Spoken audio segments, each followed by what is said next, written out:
Donc mon prénom c'est Abès, ça s'écrit avec A, 2 B, E, S.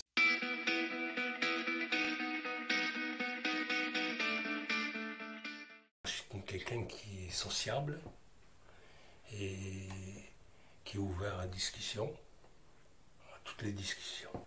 Je suis algérien et français. Donc ma nationalité de naissance c'est français. Après algérien, après français. Moi, je suis musulman pratiquant. C'est vrai, je pratique, je fais ma pratique chez moi, je fais la pratique dans un lieu. Ici en France, la République garantit la liberté du culte. Voilà. Donc, je veux pratiquer mon culte dans le respect. La religion, ça se pratique, c'est vrai, dans un cadre familial, privé,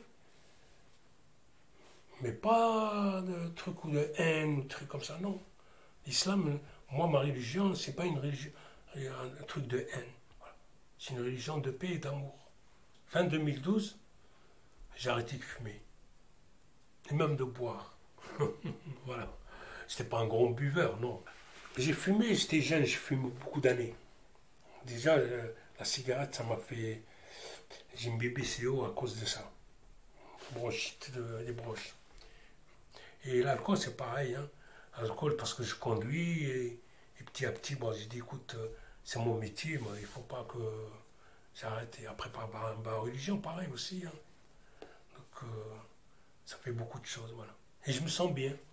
Et j'ai arrêté aussi les jeux, comme on dit, j'étais un addict aux jeux. J'étais un terfus, j'étais un joueur tout. Hein. J'allais dans les casinos. C'est vraiment un fléau, un truc où tu peux dire, il fait très très très très mal. Mais pour arrêter ça, c'est vrai que c'est la volonté, mais il faut avoir une sacrée volonté. Hein. La cigarette, c'est pas le patch. Hein. Tu mets un patch, tu veux l'acheter, tu vas le mettre. Non. La cigarette, c'est dans la tête. Tu dis, écoute, ça, cette case-là, je vais l'enlever. C'est fini. Je ne fume plus. Les jeux, pareil. Je ne dépenserai pas un sou. Parce que les jeux, ça te procure peut-être un bien. Mais comme on dit, le mal qu'il fait, il est plus fort que le bien qu'il te procure. Après, tu as des conséquences quand tu joues. Tu es père de foyer, tu as une responsabilité. Il y a un trou, il y a beaucoup. Ça, tu vois que des malheurs. Mais les gens, ils sont embourbés là-dedans. C'est pas facile de s'en sortir. Hein. Le jeu, si tu gagnes, c'est là que tu étais pris. Si tu gagnes pas, par exemple, tu vas jouer, tu ne gagnes pas, tu vas pas recommencer. Mais quand tu gagnes, tu dis tiens, c'est facile. Ça, je peux retourner, je peux encore gagner. Cette excitation là, après que tu gagnes et tout ça là. Mais après, en vérité, tu gagnes pas. Hein. C'est là que tu as scellé ton sort hein, quand tu gagnes. Hein. C'est là que tu as scellé ton sort. Parce que tu dis, oh, je peux me refaire, hein, j'ai gagné. Allez, hop, je peux me refaire. Ah, j'ai perdu ça, je vais me rattraper ce que j'ai perdu. Après, même si tu as des économies, hein, il y a des gens, là, ils font des crédits, revolving, ils font des partout, là, en cachette et tout ça. Là. Après, ça te fait des divorces. Parce qu'après, tu es pris. Tu ne calcules plus. Tu n'as plus la notion de la valeur de l'argent. Non, tu n'as pas ça. Tu te dis, c'est bon, ce que j'ai perdu, je veux rattraper. Non, tu ne rattrapes rien du tout. Ça fait beaucoup de dégâts dans les familles. Et c'est qui joue? C'est les pauvres qui jouent, hein. C'est pas les riches. Hein. Eh oui. Moi, j'étais pas resté trop longtemps, hein, franchement. Peut-être, allez, on va dire, 5 6 ans. 5 6 ans, ouais. 5 6 ans, vraiment dans la merde. Excuse-moi. Voilà. C'est un travail aussi. Hein. Après, tu as aussi des personnes qui peuvent t'aider. Ils t'aident pas financièrement, ils t'aident psychologiquement à t'en sortir. Hein. Ouais. Alors, moi, j'ai pas eu de dégâts. C'est-à-dire que ça m'a pas fait des dégâts.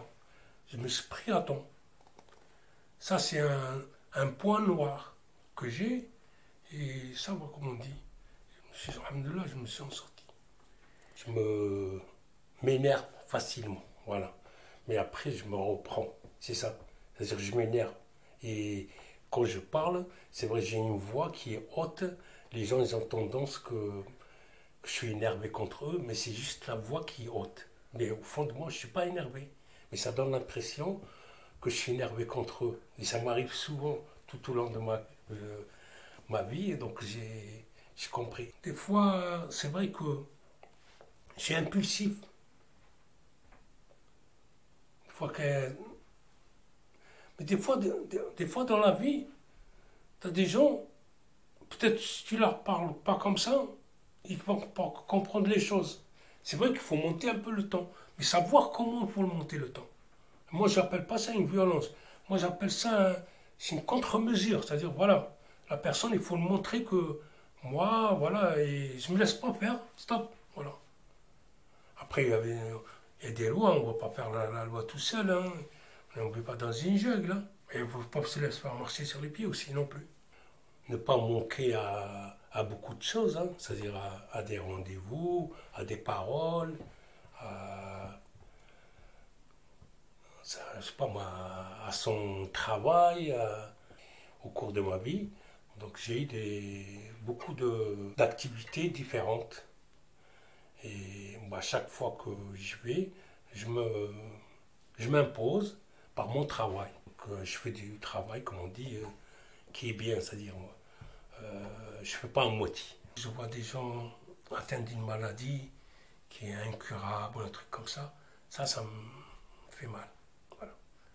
C'est des gens, par exemple, qui t'ont cher, toi, voilà.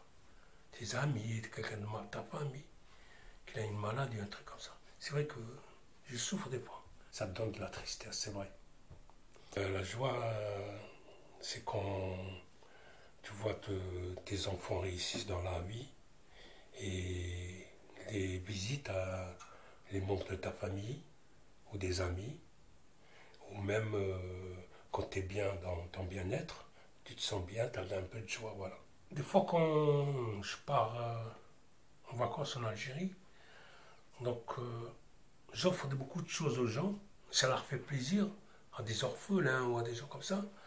Donc je vois là le sourire des enfants, des trucs de la famille, et ça me fait vraiment plaisir. Avec les moyens qu'on peut, voilà ça. Donc après, tu sais, les gens, quand tu leur offres un truc ou qu'il a besoin de quelque chose, ça se voit sur son visage. Alors là, ça me reflète sur le mien, voilà, je vois que je suis comblé, ça, je ressens une joie. Le sport, la littérature aussi, beaucoup, le voyage, culture générale, c'est ça qui me passionne. La politique aussi. La politique parce qu'en 83, il y a eu l'alliance de la droite RPR avec le Front National pour la mairie de Dreux. Donc j'étais un peu, comme on dit, solitaire. Il y avait une députée qui s'appelait Françoise Gaspard, c'était du Parti Socialiste. Donc on faisait coller les affiches, on faisait un peu de tout pour que le Front National ne passera pas. Voilà. Et la politique de là, ça m'a forgé une idée. Donc, je me suis intéressé à la politique. Jusqu'à maintenant. Vous savez que dans les années 70-80, le racisme il était plus fort envers les Algériens. Spécialement, c'est par rapport à la guerre d'Algérie, à cette coupure. Et maintenant, il y a un recul. Pourquoi il y a un recul? Parce que on n'est plus à la première ou la deuxième génération, on est presque à la quatrième génération. Donc les gens ils sont nés en France, ils ont vu qu'en France, ils sont français. Comme il dit, je suis un icicien, je suis d'ici. Je ne peux pas partir ailleurs. C'est pas un terme qui n'est pas français, mais icicien, c'est Jamel Debbouze qui l'a dit. Voilà. Donc ailleurs, je suis un étranger. Je peux toucher à tout, voilà. Dans tous les domaines, mécanique, que ce soit avec les mains. Voilà. Avec mes mains, je peux faire beaucoup de choses. Même au niveau de la cuisine, je peux faire des bons plats. Patience. J'encaisse beaucoup de choses. Et c'est vrai que, c'est-à-dire, c'est pas que j'accumule. Moi, je ressens, hein, parce que sinon, après, ça, comment on dit, la cocotte minute, elle va exploser. Non. Moi, j'encaisse, après, j'évacue. Voilà. C'est ça ma force. Après, comme ça me donne la force de repartir. La franchise, j'aime bien. Je préfère quelqu'un qui est franc. C'est-à-dire, même s'il y a des défauts et tout ça, et on n'est pas parfait, mais qu'il soit franc. J'ai horreur des hypocrites. Un monde où il y a un respect mutuel. Voilà.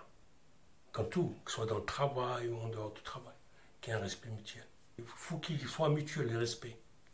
Sinon, le dialogue ne peut pas être établi. La valeur, c'est,